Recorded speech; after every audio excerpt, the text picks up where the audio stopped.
Disclaimer: the following content contains strong language, satirical commentary, and critical analysis that may not be suitable for all viewers. It is recommended for audiences aged 16 and up who are comfortable with bold humor and direct opinions. The views and expressions in this video are part of a character-driven performance intended for entertainment and educational purposes only. All commentary is based on publicly available content and online behavior. This video does not promote or condone harassment or the targeting of any individual. Viewer discretion is advised. Chris's biggest flaw? It ain't autism, it ain't low IQ.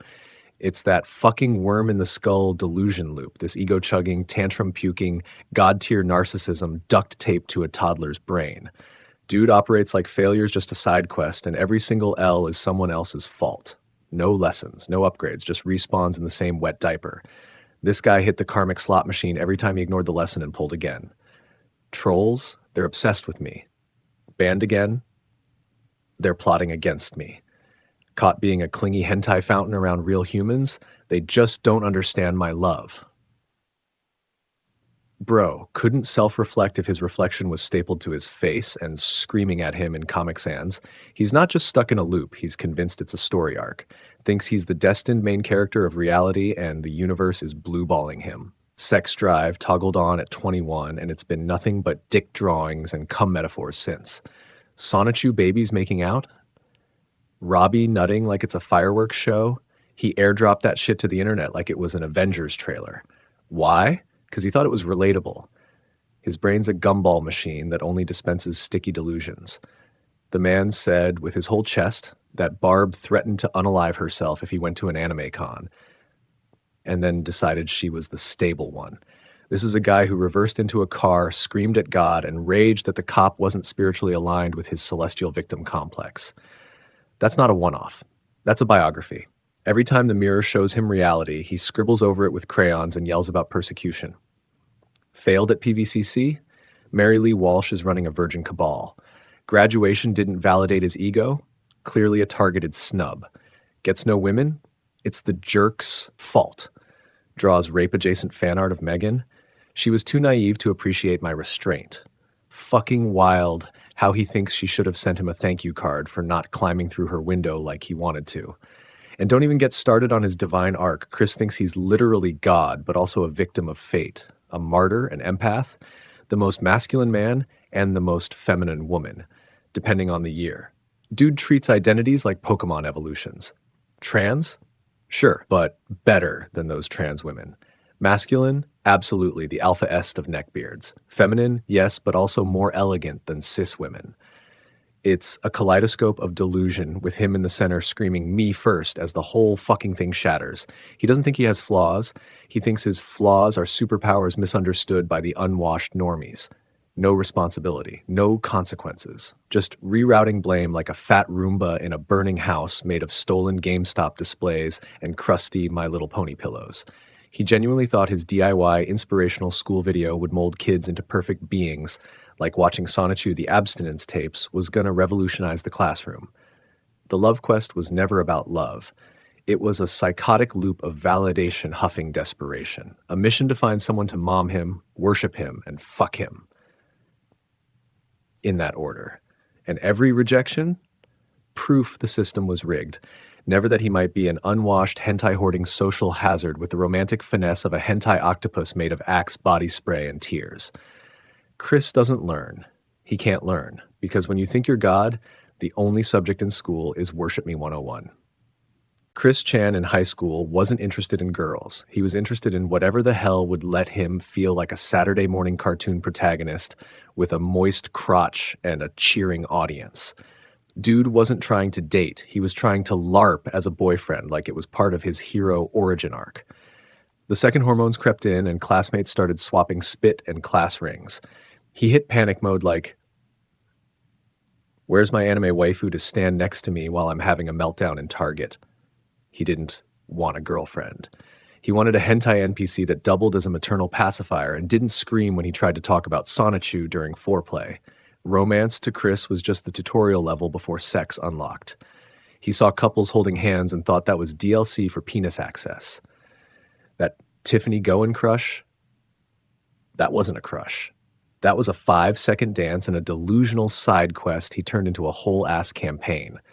She pity danced with him, and he immediately wrote her into the fan fiction of his life as Princess Tiffany of the Rose Chew Kingdom or some brain-rotted equivalent. Meanwhile, she was probably just trying to hit her good deed quota for the semester. The love quest didn't start at 21. That's just when it hit DEFCON 1.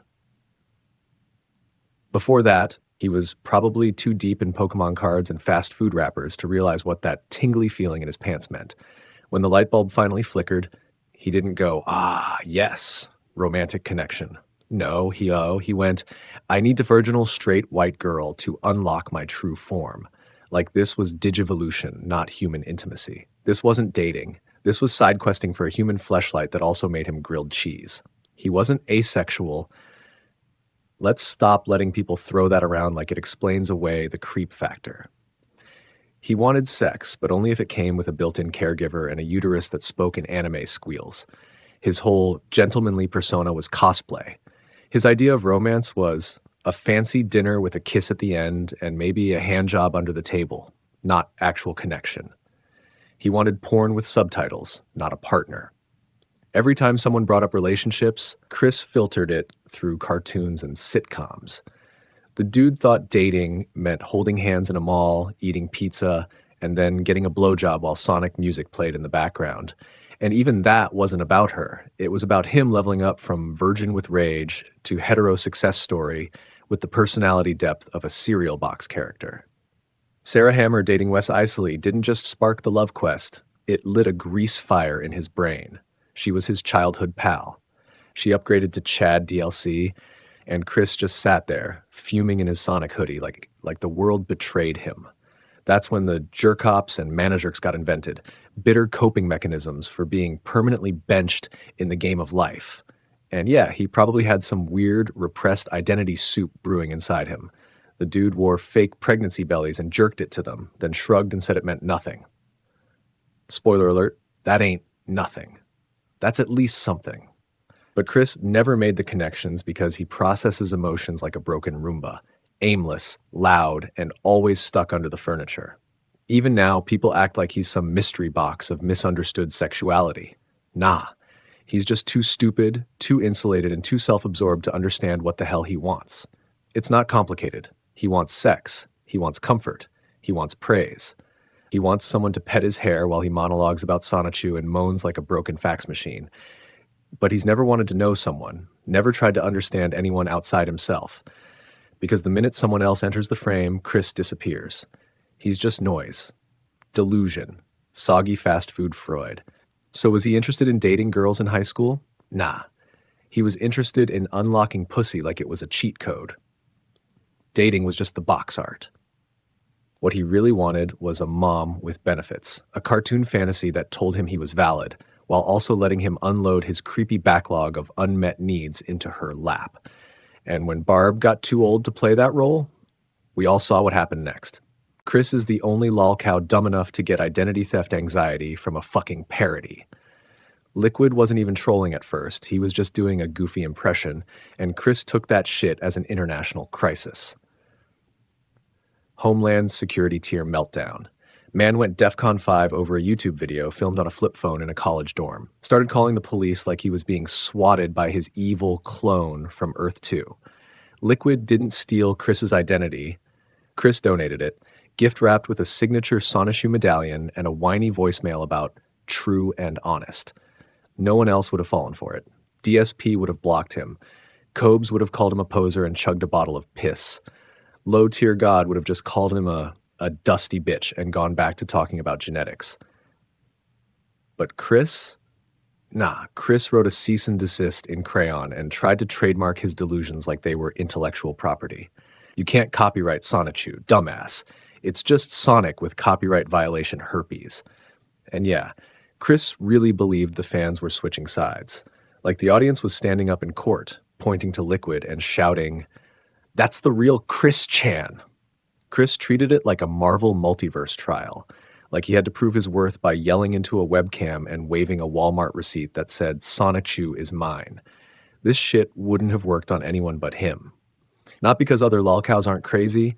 Oh no, they're all marinated in their own rot. But Chris was the primordial ooze, born in the sweet spot of dial-up internet, negligent parenting, deep-fried ego, and undiagnosed insanity. Barb's womb cooked him up like a cursed Tamagotchi that never evolved. Dude had just the right mix of autism, delusion, and boomerang logic to fall for a parody of himself. Cyrax gets close. He thinks people are stealing his music career like he's losing Grammy nominations to Wants Chilkins. But even he doesn't fully commit to the idea that someone became him. Liquid Chris lived rent-free in Chris's head like a parasitic twin, except more handsome and capable of not crying during phone calls. Chris wasn't mad because Liquid was impersonating him. Chris was mad because Liquid Chris had a girlfriend. That was the crime. That was the fucking sin. Chris saw someone pretend to be him and win love, respect, attention, and it shattered him. In his mind, if a fake Chris can get a girl and sing karaoke without sounding like a dial-up modem, what does that make the real one? And Liquid didn't even escalate it at first. It was Chris that poured gasoline on the fire and started calling him imposter, like this was Metal Gear Sonichu. Liquid wasn't trying to steal Sonichu. He was just better at being Chris than Chris was, and Chris couldn't handle that reality. Liquid didn't take his identity, he optimized it, fixed the bugs, installed confidence and a girlfriend. Meanwhile, Chris just kept flailing around, yelling about true and honest while Liquid coasted on charisma and irony. And when it all ended, when Liquid married Casey and sailed off into the digital sunset, Chris sulked for one day. One day. Because as much as Chris cried about identity theft and betrayal, he never gave a shit about the drama. He just didn't want to be the one left standing alone with no china. That's the genius of the Liquid saga. It's not just trolling. It's fucking Shakespeare for autistic narcissists. A mirror held up to a cow who didn't know his reflection could be improved upon. Chris got body snatched by a better version of himself, and instead of self-reflecting, he made war declarations on YouTube in his mom's kitchen. And to this day, nothing's topped it. Liquid Chris is the final boss of Trollcraft. He didn't just bait the cow, he became the legend. Everyone else just milks themselves dry.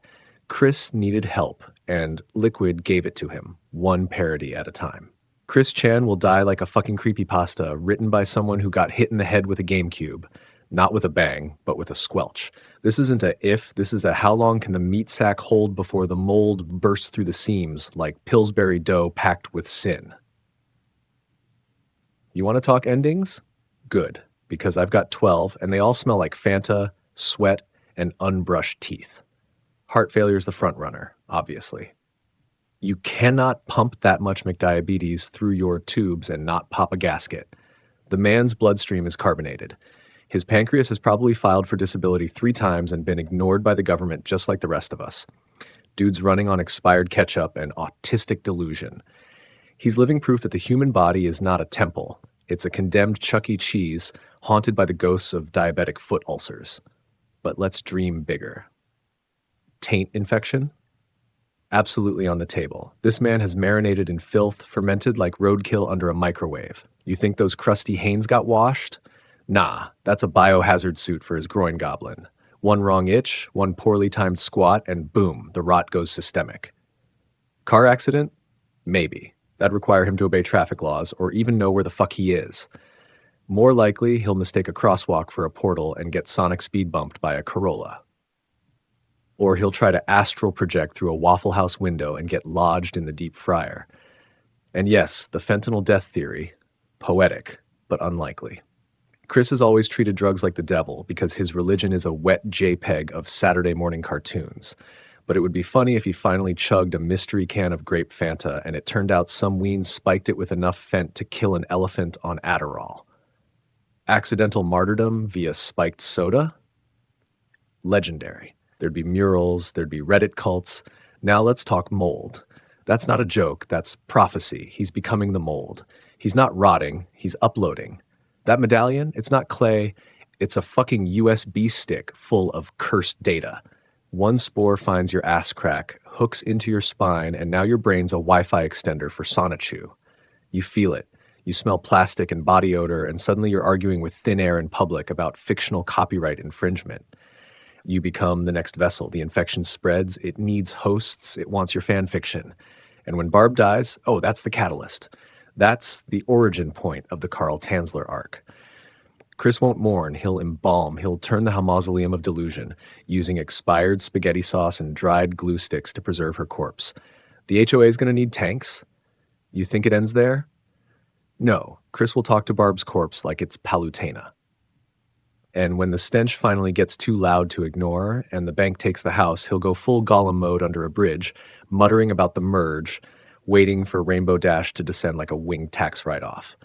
And when it finally happens, when his blood congeals into Mountain Dew syrup and the medallion fuses with his sternum like a cursed infinity stone, you won't know.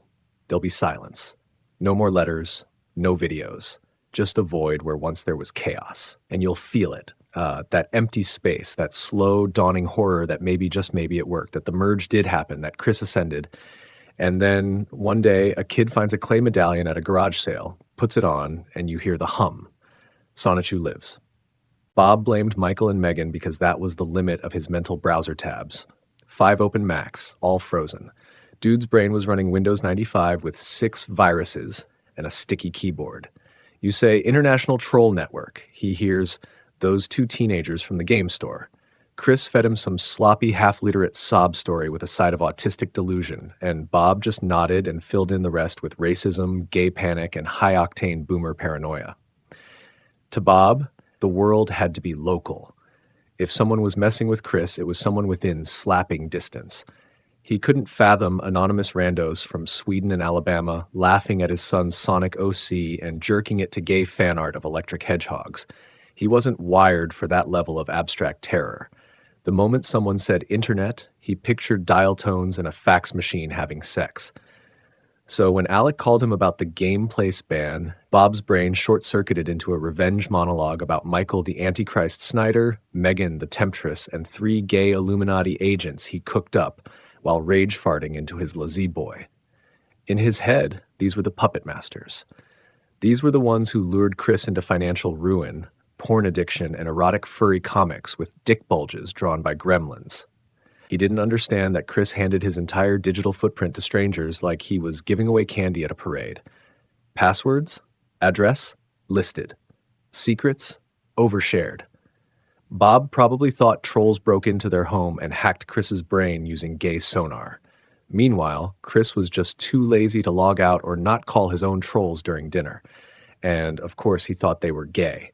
Every time someone posted Sonichu getting railed by a rainbow OC, Chris screamed, "They're homos," like a Baptist preacher on poppers. So Bob, being the relic he is, just went, "Aha, that explains it." Like the gay community collectively woke up one day and said, "Let's cyberbully this autistic man-child into oblivion." They couldn't grasp that people troll because it's fun, not because they knew Chris, not because they hated him, because Chris invited them in. He was a carnival of cringe with an open door policy. And when the 4chan swarm finally hit, Bob and Barb were stuck in 1972, going, "Why is the phone ringing at 3 a.m.? Must be that Snyder fella." And Chris lying about trolls spending his money? Classic move. Man's out here buying used anime DVDs and dildo-shaped rocks off eBay with high-interest cards, then crying to Bob like, "They hacksered me." No, Bob, your son's a liar with a wallet full of debt and a dick full of regret. He sold your retirement fund for a plastic MLP figurine with cum stains. The whole dream studio idea, dead on arrival. Barb turned that room into a hoarder's dungeon years ago. It looked like someone exploded a Goodwill inside a retirement home. Chris wouldn't have done shit in there anyway. He only creates under pressure, and by create, I mean copy-paste stolen art and cry when someone draws his OC kissing a boy. Should Bob have cut the internet? Yes. Would that have helped? No.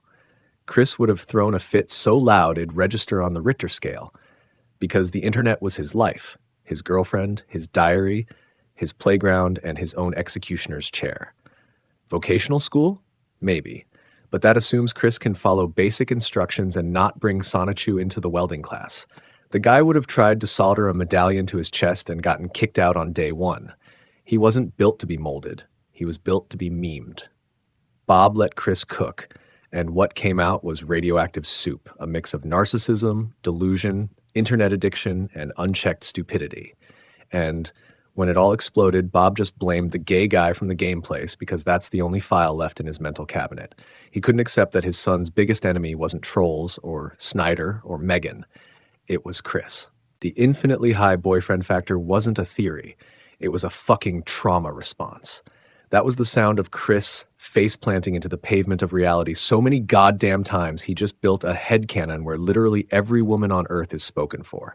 Not maybe, not most, not probably. Every single one. Like there's a statewide dick monopoly in Virginia and he's been banned from entry. And of course, Chris, the sentient Funko Pop, didn't see "I have a boyfriend" as a preloaded eject button. He thought it was the DMV telling him every slot's full and he just missed his turn. He didn't understand social rejection. He just thought the universe was running out of inventory. Like women were Pokemon and he showed up too late to catch any. Bro really believed God patched in a scarcity mechanic to make his side quest harder. And the best worst part? You know, he built that conclusion after getting shut down in malls, parking lots, grocery stores, outside churches, hell, probably even at the goddamn DMV while his mom screamed at someone.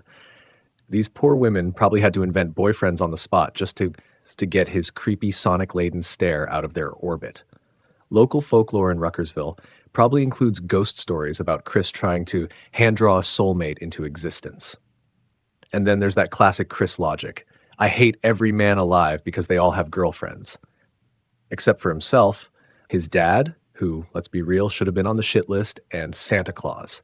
That's the holy trinity of non-boyfriend having males in his book. Until Santa started missing his yearly assignment, delivering a bound, gagged human woman under the tree like it was Build-A-Bitch workshop. Imagine Santa's face. That poor bastard, stinking of menthols and trauma, lands on 14 Branchland Court again, staring at the paper with Christian's name on it like it's a restraining order.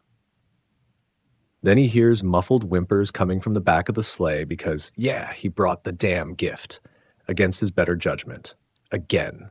The sleigh creaks. A woman wriggling like she just realized how cursed her life has become. Santa's exhausted. He's constipated. He's furious. He takes one look at that cursed address, grumbles, "Not again," rips the name off the scroll, wipes his ass with it, and drops it down the Chandler chimney like a Yuletide war crime. Then blasts a Taco Bell thunderfart down into the living room. That's Chris's Christmas miracle. That's what he earned. But Chris didn't take the hint. He never did. He's a full-grown man with a cartoon talisman around his neck, an amulet like he's cosplaying schizophrenia, reeking like expired soup, and still thinking he's the second coming of Romeo. Women should have been grateful to be in the orbit of the man who thinks hedgehog sex lore is a valid conversation starter. He genuinely couldn't grasp that he is the problem.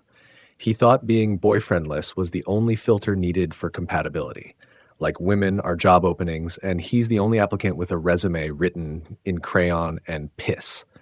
He couldn't hold a job, lived in the hoarder's boss fight arena known as his parents' house, and had sexual views that bounced between Puritan preacher and hentai Discord mod.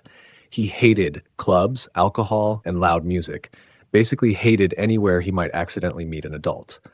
His idea of seduction was standing next to women holding a sign like a schizophrenic Wi-Fi signal begging for a connection. And yet, he believed himself to be the prize, a golden retriever dipped in sewage. He didn't just not take rejection. He rewrote the lore.